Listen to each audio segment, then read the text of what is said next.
নমস্কার বন্ধুরা, আহারে বাঙালি কুকিং চ্যানেলে আপনাদের স্বাগত। আজকের রেসিপি চিকেন রেজালা।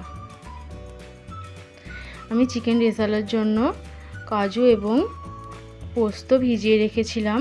আমি মিক্সিতে দিয়ে একটা মিহি পেস্ট বানিয়ে নিয়েছি। এখানে আমি 700 গ্রাম চিকেন নিয়েছি, তার মধ্যে 1 চামচ রসুন বাটা এবং 1.5 চামচ আদা বাটা, 100 গ্রাম টক দই,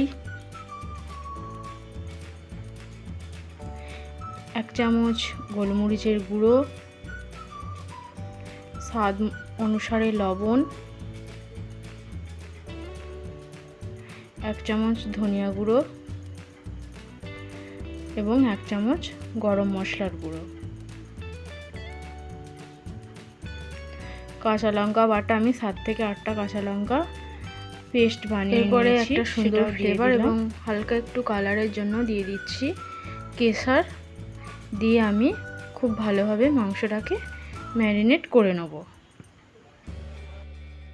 আমার মাংসটা খুব ভালোভাবে মাখানো হয়ে গেছে। এইভাবে আমি 1 ঘন্টা রেস্টে রেখে দেবো। এরপর আমি কড়াইয়ের মধ্যে তেল গরম করে নিয়েছি, দিয়েছি একটা তেজপাতা, 1 টুকরো দারচিনি, 2টো এলাচ এবং 1টা শুকনো লঙ্কা। এরপরে আমি দিয়ে দিচ্ছি পেঁয়াজের পেস্ট। আমি খুব ভালোভাবে পেঁয়াজের পেস্টটা ভেজে নেব। যত পেঁয়াজটা প্রায় ভাজা হয়ে এসেছে, আমি দিয়ে দেবো সেই ম্যারিনেট করে রাখা মাংসটা।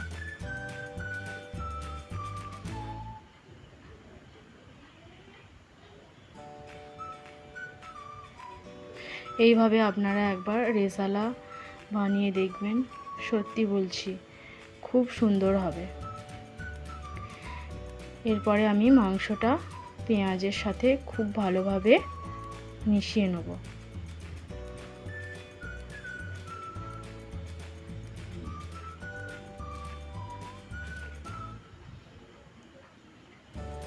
আমি আঁচ কমিয়ে এইভাবে 3 মিনিট ঢাকা চাপা দিয়ে রেখে দিয়েছিলাম।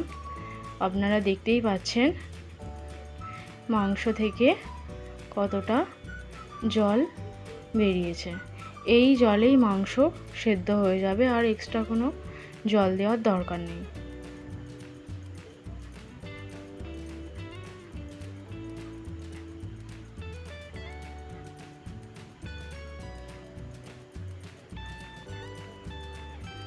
আমি মাঝে মাঝে একটু ঢাকা চাপা খুলে নাড়িয়ে চাড়িয়ে দিচ্ছি যাতে তলায় না লেগে যায়। এরপরে আমি কাজু এবং পোস্তর পেস্টটা দিয়ে দেবো।